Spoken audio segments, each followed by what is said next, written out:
पर्यटक एवं तीर्थ स्थलों के लिए लोकप्रिय बिहार प्रांत की पावन भूमि वैशाली नगर, जहां 2616 वर्ष पूर्व अवतरित हुए जैन धर्म के 24वें तीर्थंकर और वर्तमान शासन नायक भगवान महावीर स्वामी की जन्म स्थली के नाम से विश्व में सुशोभित है। इस तीर्थ पर अनेक प्राचीन जैन मंदिर स्थित है, जिस कारण ये तीर्थ संपूर्ण जैन समाज की आस्था का प्रमुख केंद्र माना जाता है। क्षेत्र पर यात्रियों के लिए भोजन एवं आवास की समुचित व्यवस्थाएं हैं। तीर्थ क्षेत्र के दर्शन कर अपने जीवन को सार्थक करें। बिहार के पटना से वैशाली की दूरी महज 70 किलोमीटर है, जहां बड़ी ही आसानी के साथ देश के कोने कोने से भक्त पहुंचकर प्रभु दर्शन का लाभ प्राप्त करते हैं।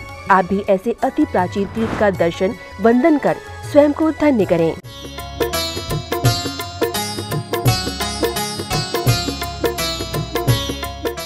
तेजसी जगति मूर्तियां साकमेकत्व मोहम। ये जो आत्मा है उससे शरीर भिन्न है, ऐसे महसूस करने की बात अमृतचंद्र आचार्य कह रहे हैं। विरम किम परेण कार्य कोलाहलेन स्वयमपि निवृत्त सन पश्य षण्मा समीकम। 6 माह तक तुम सांसों के अभ्यास करो। 6 पश्य षण्मा समीकम, 6 माह तक केवल सांस देखना, अनुभव करना। 6 माह में तो कितने आनंद आएगा। पहले 1-2 बारगी में ही आपको बाहर के सारे शब्द, रूप, रस, गंध, वर्ण सब शांत कर सकते हैं, थोड़ी देर के प्रैक्टिस में ही थोड़े देर में अनुभव कर सकते हैं। अनुभव भव मूर्ते पार्श्ववर्ती मूर्तम। इस शरीर को एक अंतर्मूर्त के अंदर पड़ोसी अनुभव कर सकते हैं। 48 मिनट के अंदर ही इस शरीर को ध्यान के माध्यम से ये पड़ोसी हैं शरीर, ऐसे अनुभव कर सकते हैं। महानुभाव आचार्य पूज्यपाद स्वामी ने यही विशेष बात बताएं। कुंद आचार्य प्रवचन सार में भी बता रहे हैं कि शरीर को मात्र ये शरीर ही परिग्रह और कुछ भी नहीं है। और जब ध्यान में हो जाते, सामायिक में हो जाते, या कायोत्सर्ग जो है, काय वित्सर्ग, शरीर को छोड़ना है। शरीर तो रोज छूट रहा है, हर क्षण छूट रहा है। बचपन से शरीर छूट ही रहा है, बचपन का शरीर छोड़ रखा है। रोज हम शरीर को छोड़ रहे, हर क्षण शरीर को छोड़ रहे, नए नए रूप को धारण कर रहे हैं, नया रूप धारण कर रहे हैं। तो महानुभाव आचार्य पूज्यपाद स्वामी बहुत सुंदर बात बता रहे हैं। किमिदम कीदृशम कस्य कस्मात् विशेष्यन्, कस्मात् क्वेत विशेष्यन्। कितना सुंदर बात बता रहे हैं। क्या है यह, क्या है, शरीर है नहीं है, किसका है, किस कारण से है, कहाँ है, कहाँ है, ये सारे चीजें सब गायब हो जाता है। ये मात्र स्वयं आत्मा का अस्तित्व का ही भान रह जाता है। फिर वो पता नहीं चलता है, लक्कड़ जैसे हो जाता है शरीर। महानुभाव किस प्रकार स्वदेहमपि नावैति, अपने शरीर को भी वो न अवैति, जानता नहीं है। अवैतीय ने जानता है, न अवैतीय ने नहीं जानता है, शरीर को भी नहीं जानता है। ऐसे अवस्था में योगी योग में जब पारायण हो जाता है, लवलीन हो जाता है, तल्लीन हो जाता है, तन्मय हो जाता है, तत्मय हो जाता है, उस आत्ममय हो जाता है। जैसे सोने को सुनार गर्म करता है, सोना और अग्नि दोनों एक ऐसे हो जाते हैं, बिल्कुल आग जैसे हो जाता है सोना। सोने को छोड़ करके अग्नि नहीं, अग्नि को छोड़ करके सोना नहीं, ऐसे स्थिति को प्राप्त करता है। उस स्थिति को प्राप्त करते हैं तो तब आग समझता है मैं सोना हूँ, और वो सोना समझ रहा है मैं आग हूँ। न आग सोना है, न सोना आग है। ऐसे ध्यान में जो है अपने में एकमेक हो जाते हैं, तन्मय हो जाता है, तो वो आत्ममय हो जाता है। आत्मा ही ध्यान है, ध्यान भी आत्मा है, ध्यान करने वाला भी आत्मा है, ध्यान होने वाला भी आत्मा है। वहाँ सोना और अग्नि अलग अलग हैं, परंतु यहाँ आत्मा और ध्यान एक हो जाता है। उसी का नाम निर्विकल्प अवस्था है। कोई विकल्प नहीं रहता शरीर का। निर्विकल्प अवस्था का अभ्यास तो शुरुआत से ही होती है और धीरे धीरे जो है वो उत्कृष्ट रूप को जब धारण करता है, वो निर्विकल्प दशा जो है 7वें 8वें गुणस्थान में आगे जा कर के होते हैं। और उससे नीचे जो है प्रारंभिक दशा में निर्विकल्प निर्विचार को ही हम समझते हैं। निर्विचार का मतलब जो विचार आ रहे थे वो विचार शांत हो जाते हैं, एक अग्र में रह जाते हैं, एक ही वस्तु में रह जाते हैं, एक शब्द अर्थ में रह जाते हैं, शब्द अर्थ और भाव। इसलिए मंत्रों का सहारा लिया है क्योंकि व्यक्ति शब्दों के साथ में शुरू से जुड़ा रहता है। जन्म से जैसे आँख खुल गए, आँख के साथ में कान खुल गए, कान से सुनना शुरू हो जाता है, जैसे जैसे सुनता है वैसे वैसे उसको विकल्प आते रहते हैं, विचार आते रहते हैं और उनको त्याग करना ध्यान है। मंगलम भगवान वीरो मंगलम गौतमो गणे मंगलम कुंद कुंदाद्यो जैन धर्मोस्तु मंगलम जीव धर्मोस्तु मंगलम। महानुभाव आचार्य पूज्यपाद स्वामी 3 तरीके के ग्रंथों की रचना की है। सबसे पहले मन शुद्धि के लिए समाधि तंत्र और इष्टोपदेश, और वचन शुद्धि के लिए जैनेन्द्र व्याकरण, और काय शुद्धि के लिए आयुर्वेद ग्रंथ। इस तरीके के ग्रंथों की रचना आचार्य पूज्यपाद स्वामी अपने बहुत सुंदर ये आध्यात्मिक सरस सरल स्वरूप में दिया है। और अभी हम लोग इष्टोपदेश में 83वें नंबर गाथा के श्लोक के अर्थ कर रहे थे। ये जो महत्वपूर्ण श्लोक हैं, जो जिसको जिस जगह में रहता है उस स्थान से उसे बहुत लगाव हो जाता है, वहीं रम जाता है। जो अशुभ हो तो अशुभ में रम जाता है, शुभ हो तो शुभ में रम जाता है। अगर शुद्ध में तो फिर तो वापस आता ही नहीं है। शुद्ध में जब रमने लग जाएं तो उधर ही रहता है, वापस नहीं आता है। तो महानुभाव कि यदि अशुभ में है तो उसको 1000 कोशिश करो वहीं रहेगा, शुभ में है तो उसको 1000 कोशिश करो वहीं रहेगा। अगर अपने आत्मा का एक बार आदत पड़ जाए, उसमें रहने का आदत पड़ जाए, फिर ये शरीर, ये सारे बाहर के चीज़ें, ये बिल्कुल भी अच्छा नहीं लगता उनको, और उसी में लीन होने लग जाते हैं और उसी का आनंद आता है। और ये जो है साधु संत इसीलिए अपने में मस्त हो जाते हैं, उनको फिर बाहरी चीज़ों से ज़्यादा वो नहीं रहता है, अब यही हो वो हो ऐसे नहीं रहता है। महानुभाव कि जो साधु संत इधर हैं उनको फिर इन्हीं चीज़ों में अच्छा लगता हो, और ये सारे कार्यक्रम हैं, ये है वो है सब। अब वो जो जंगल में संत रहते थे कैसे रहते थे, वो अपने उसमें आनंद में रमते थे। बस एक बार आर होने के बाद फिर वापस उनको इधर आसक्ति नहीं होती थी, आनंद इसमें नहीं आता था। पर यहाँ रह करके अपने में रहना ज़्यादा कठिन काम है, और ये सारे चीज़ों के बीच में रहते हुए भी अलग रहना, जैसे जलते भिन्न कमल है। अगर श्रावक भी इसका अभ्यास करेगा तो उसको भी इसका बहुत आनंद आता है, परंतु श्रावक के उनका स्तर के अनुकूल वो साधना कर सकता है, और साधु उच्च स्तर का साधना वो कर सकते हैं। बस इतना थोड़ा सा अंतर इन दोनों में रहता है। साधना तो साधना है, तप तो तप है, त्याग तो त्याग है। त्याग और तप में दोनों में यही अंतर है, दो बिल्कुल ही माइंड फ्री होकर के करना, और एक हो गया। दूसरा जो है दिमाग में कुछ रख करके करना, दो चीज़ें हो जाती हैं। अब आचार्य पूज्यपाद स्वामी कहते हैं जो जहाँ रम जाते हैं वो उनको वहीं ज़्यादा बढ़िया लगता है।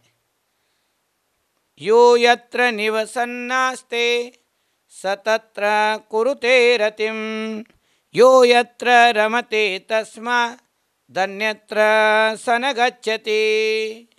ये बताते हैं कि जो जहाँ रहता है उसको वहीं अच्छा लगता है। ये बात कह रहे हैं। जैसे कोई भी मनुष्य जिस नगर में और जिस गाँव में और उसके प्रेम जहाँ पर होता है मकान में या छोटे से झोपड़ी में, यदि वो कहीं पर भी रहते हो उस झोपड़ी में ही उनको अच्छा लगता है। बाहर वही स्वर्ग होता है। जननी जन्म भूमिश्च, इसीलिए बताया जननी जन्म भूमिश्च स्वर्गादपि गरीयसी, वो स्वर्ग से भी ज़्यादा सुंदर लगता है। एक सेठ जो है वो उससे किसी ने कहा कि भाई ये तो बहुत बढ़िया है, तुम्हारे जो व्यापार धंधा उद्योग सब बहुत बढ़िया चल रहा है। और इतने में एक देव उधर से जाके निकल रहा था, तो देव ने पूछा कि भाई तुम स्वर्ग चल सकते हो क्या? बोले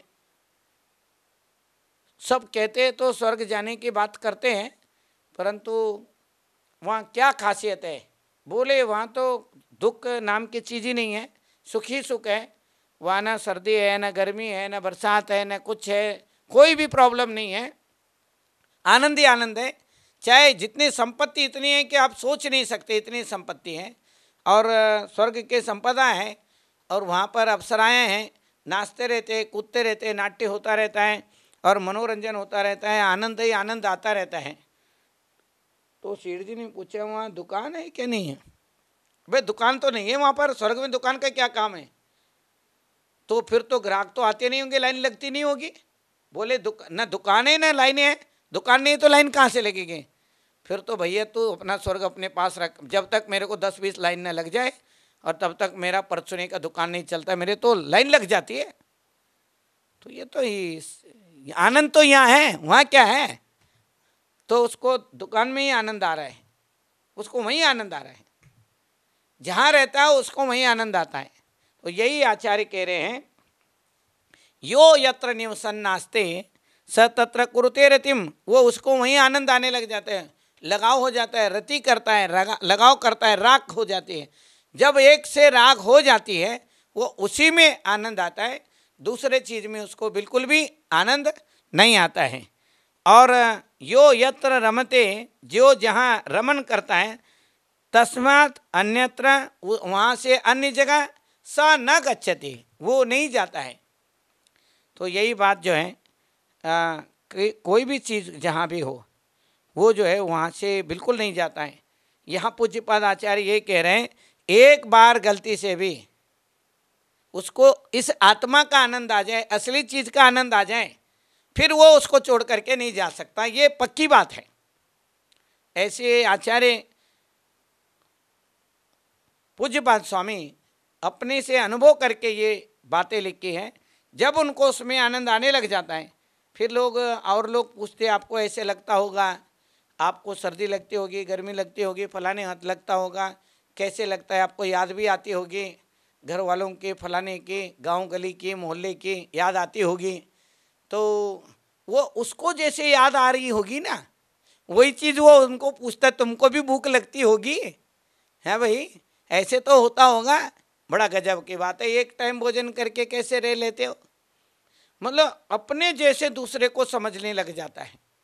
महानुभाव, ये सारे चीज़ें जो है उसके बात नहीं, उसको उस शरीर से, उस भोजन से, उस घर से, उन परिवार लोगों से, उस पैसे से, संपत्ति से, धन से, ये जब लगाव स्वयं को रहता है तो दूसरे के बारे में भी यही सोचता है कि इसको भी ऐसे रहता होगा। बेचारे मिलिट्री वाले बॉर्डर पे खड़े, बेचारा बंदूक लेकर के, उससे पूछते तेरे घर वालों की याद नहीं आती?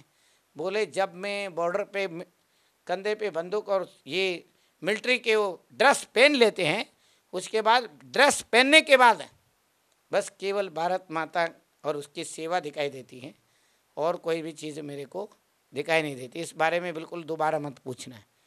फिर थोड़े दिन के बाद में वो जो मित्र लोग जो है तेरे को हमारे तो कुछ तो याद आती होगी। बोले पागल हो रहा है, पागल है रो है, क्या कर लेगा? बोले तेरे भाभी की याद नहीं आती मेरे को? अब तो तेरे अपनी याद तो छोड़ दो, वहाँ तो काम इतने होते हैं, देखना ध्यान रखना, यही चीज़ें होती है दिमाग में, और कोई चीज़ नहीं आता है। अब मैं एक दिन भी, 2 दिन भी, कुछ दिन भी छुट्टी के लिए आता हूँ तो वो जगह, वो सारे, वो बर्फ़ पड़ना, वो सारे कपड़े सारे याद आते हैं, वहीं वहीं रहते हैं। ये तो घर तो नाम मात्र के लिए हो गया, और जहाँ मिलिट्री में रहते हैं उसका ही बार बार याद आती है। तो महानुभाव, जब मिलिट्री वाला इतना गहराई से उस बात को मन में रख सकता है, तो एक साधक अपने आत्मा के बारे में, अपने स्वयं के उसके बारे में, स्वयं आनंद के बारे में, सुख के, हैप्पीनेस और पीस के बारे में, शांति के बारे में क्यों नहीं इतना राग कर सकता है। पूज्यपाद आचार्य कहते हैं, यदि एक बार आदत पड़ जाए, धीरे धीरे उसके सारे चक्र जागृत हो जाते हैं। जब संसार चक्र शांत हो जाता है तो फिर ये धर्म चक्र जागृत हो जाता है।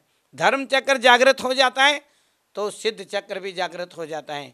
महानुभाव, संसार चक्र से हट करके धर्म चक्र में आना, धर्म चक्र से उठ करके सिद्ध चक्र के अंदर प्रवेश करना। संसारी लोगों के जो समूह हैं वो संसार चक्र है, धार्मिक लोगों के समूह हैं वो धर्म चक्र है, और सिद्ध भगवान के समूह जो है सिद्ध चक्र है। साधुओं का समूह साधु चक्र है, उपाध्यायों का समूह उपाध्याय चक्र है, आचार्यों का समूह आचार्य चक्र है, और अरिहंत भगवान जो है वो अरिहंत चक्र है, और सिद्ध भगवान के समूह सिद्ध चक्र है। इस तरीके से नमो लोये सव्व सावुणम, नमो लोये सव्व उवज्जायणम, नमो लोये सव्व आयरियाणम, नमो लोये सव्व सिद्धाणम, नमो लोये सव्व आर्यंताणम। इस प्रकार ये लोये सव्व अंतिम अंत दीपक है। सबके साथ जोड़ करके ये चक्र जो है, साधु चक्र, उपाध्याय चक्र, आचार्य चक्र, अरिहंत चक्र और सिद्ध चक्र, इस तरीके से ध्यान करने का है। सबसे पहले मातृचक्र, फिर पितृचक्र, साधु चक्र, उपाध्याय चक्र, आचार्य चक्र, अरिहंत चक्र और सिद्ध चक्र। इस तरीके से ये 7 चक्र है। 7 चक्र में से 2 चक्र जो है वो संसार चक्र है, और 4 चक्र धर्म चक्र है, और एक अंतिम चक्र सिद्ध चक्र है। संसार चक्र, धर्म चक्र और सिद्ध चक्र, इसमें 7 चक्रों में ये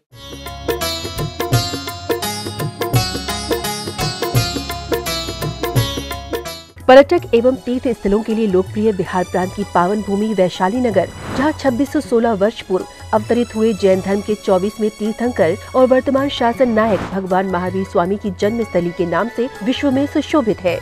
इस तीर्थ पर अनेक प्राचीन जैन मंदिर स्थित हैं, जिस कारण ये तीर्थ संपूर्ण जैन समाज की आस्था का प्रमुख केंद्र माना जाता है। क्षेत्र पर यात्रियों के लिए भोजन एवं आवास की समुचित व्यवस्थाएं हैं। तीर्थ क्षेत्र के दर्शन कर अपने जीवन को सार्थक करें। बिहार के पटना से वैशाली की दूरी महज 70 किलोमीटर है, जहां बड़ी ही आसानी के साथ देश के कोने कोने से भक्त पहुंचकर प्रभु दर्शन का लाभ प्राप्त करते हैं। आप भी ऐसे अति प्राचीन तीर्थ का दर्शन वंदन कर स्वयं को धन्य करें।